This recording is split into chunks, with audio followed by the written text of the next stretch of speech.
Oh, dito na kami. Malapit na po. Say hi. Say hi, Angel. Yung nagkain na, naka-on yan. Bakit na nagkain na? Say hi, Angel. Oh, saan kayo, Angel? Oh. Hi. Angel. Angel, look. So, hello guys. Good evening po. So, ngayon ay mag-8 o'clock na po ng gabi. And dito na po kami sa Highway 37, which is still pa rin po British Columbia. Pero malapit na po kami sa boundary po ng Yukon. Abot po kami dun sa Yukon mga 12 hours pa po. Pero according po ito sa GPS is mga 12 hours pa. Pero ang balak po namin ay hanap muna kami ng rest area para kumain habang may araw pa. And then after nun, pahinga muna kahit mga isang oras, and then dire-diretsoy na po namin. Ayan yung beer. Oh. Ay, cute naman ang beer niya.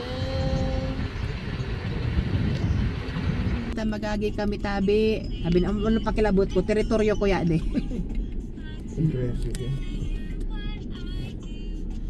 Hindi sila kikita eh. Kung may sildo niya na din.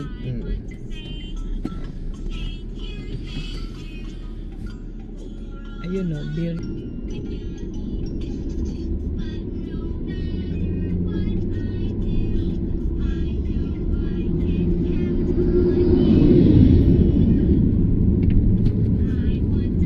Ngayon guys, dito kami ngayon sa isang rest area na which is alas 9 na po dito ng gabi, may araw pa.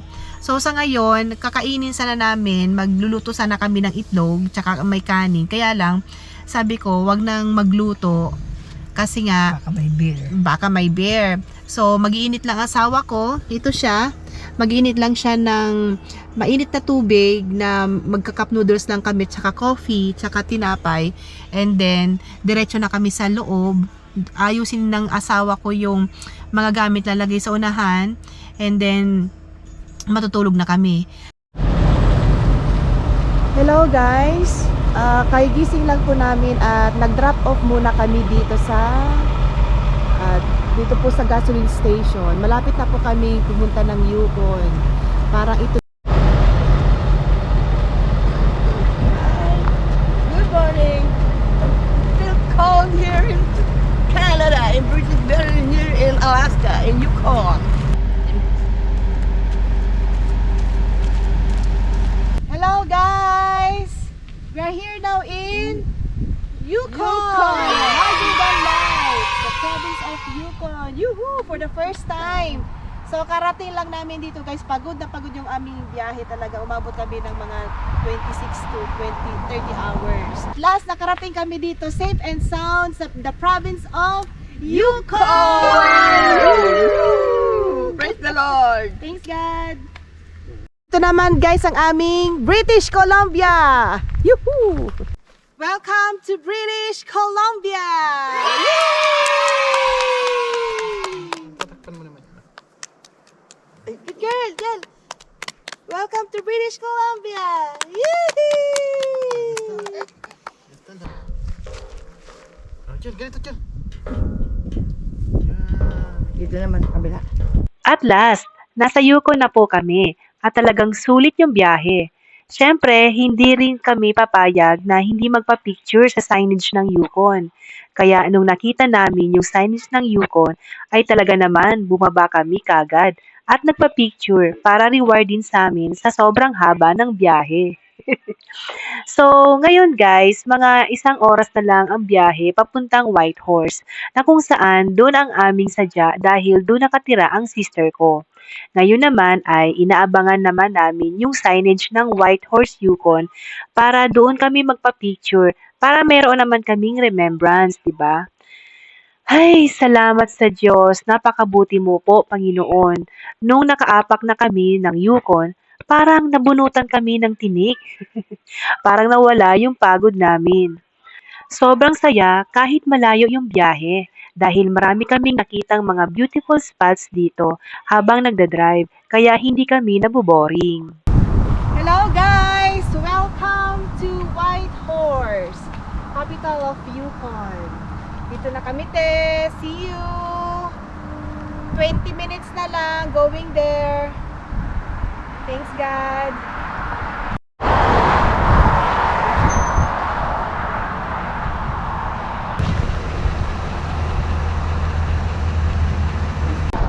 Ayun si Angel guys, hindi siya makapagpa-picture kasi kaigising lang, tsaka tinatamad umangon.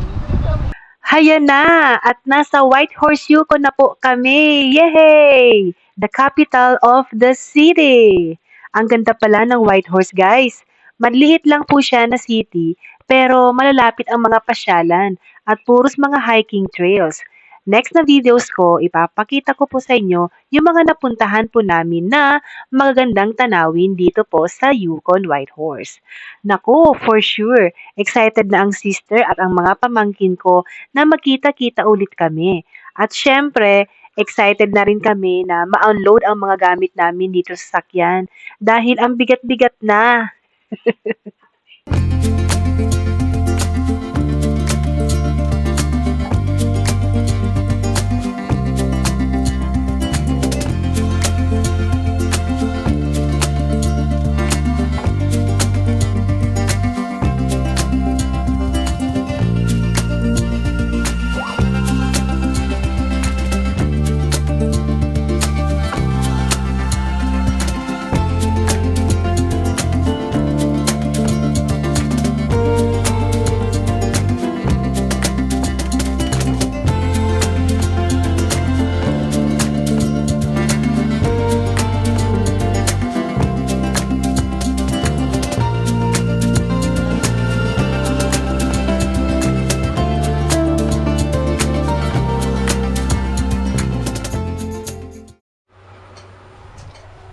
Hello guys! Dito na po kami sa Whitehorse. Ito na si ate.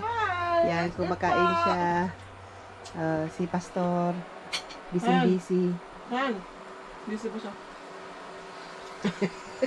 At itong aking mahal na asawa. Niluluto niya na ang santol. Very good. Preserve na to, 2 years na to. So, bali guys, dumating kami dito ng mga alas 5. So, pagod na pagod ako. Talagang wala akong time na mag-vlog. Ngayon lang. Kasi guys, ngayon ay linggo. Ngayon ay mag-church kami ng 10:30. So, 9:30, yung mga praise and worship team, nag-start na sila mag-practice. And, i-ready nila yung mga gamit. Kasi wala pa talagang sariling building ang IRM Church Whitehorse. So, sa ngayon guys, ay dito muna sila pansamantala nakatira sa RV. Kasi dito pala sa Whitehorse guys, hirap din palang kumuha ng bahay. Paagawan din. So, mayroon na rin sana sila, kaya lang na-decline. Hindi ko alam kung bakit. Siguro, hindi pa talaga kalooban ni Lord. Kaya, pina-stay muna sila dito sa RV. So, napakaganda guys ng RV dito. It is motorhome na pinahiram ni na Tita Mercy and then ni Tito Boy. At ito rin po guys ay ito yung fridge. And mayroon din po. May prinsesa kang pagod yan. Oo, mayroon dito washroom. And ito po guys si Angel, yung prinsesa namin.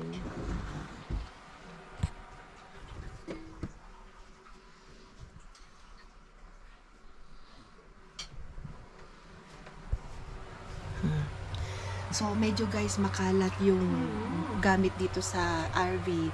Kasi nga po, syempre, alam mo na yung mga gamit nila, madami. At hindi rin talaga ganun kadami yung mga compartment dito. At plus din yung mga dala din namin gamit na ipamimigay namin sa kanila. Kasi nga sabi ko, wag muna silang bili ng bili. Siyempre, wala pang trabaho ang ate ko. And the same time, nagtitipid din. Siyempre, yung mga bills, nag-start na rin na tumakbo. Kaya, yun, tinutulungan din namin sila na at least makatipid din. So, ngayon guys, ituturo namin kayo dito sa labas. Ito po ang mga bahay sa Whitehorse. Ito. RV nila. Ang ganda ng kanilang RV. At ito po yung bahay nung may-ari na pinahiram muna kay ate. Kaya alika guys, punta tayo doon sa loob. Oh, good morning! Po, saan lang makarating? So guys, ito po si Tito Boy and then dito po si Tita Mercy. Sila po yung may-ari ng bahay na ito. At sila din po yung may-ari ng RV. So matagal Pati yung RV, So matagal na po sila dito nakatira sa dito sa White Horse and citizen na rin po sila. And ang kagandahan po, sila po yung nag-start ng IRM White Horse. Sa biyaya po ng Panginoon. Hindi po sa aming sarili. So actually, according po ng testimony nila, kasi grabe yung kwentuhan namin kagabi, hindi ko na na-videohan dahil sobrang pagod. So talagang grabe din yung sacrifices nila na sumunod talaga kay Lord. Nag-church na kasi sila guys doon sa isang church and establish na rin. Pero talaga tinawag sila ni Lord na mag-come up, mag-put up ng IRM White Horse dito at alam ko hindi po madali ang mag-plant ng church. So ngayon po, ang IRM White Horse ay umaabot na rin po ng 40 plus na tao. Ang sarap ng So, ulam mo. Ito daw, masarap ang ulam mo. So, every Sunday po guys, sila po ay napaka-busy mag-asawa dahil nagpe-prepare sila ng pagkain kasi lahat, potluck po every May Sunday. fellowship, eating fellowship. Yeah, may eating fellowship. Siyempre, alam na, yan ang favorite ng mga Pilipino. Pareha sila, Tita Mercy. Yan ako tayo. Mercy. Parehong mercy. Have mercy on us, Maria Senior. At mag-picture tayo. Meron pa ako. Lord.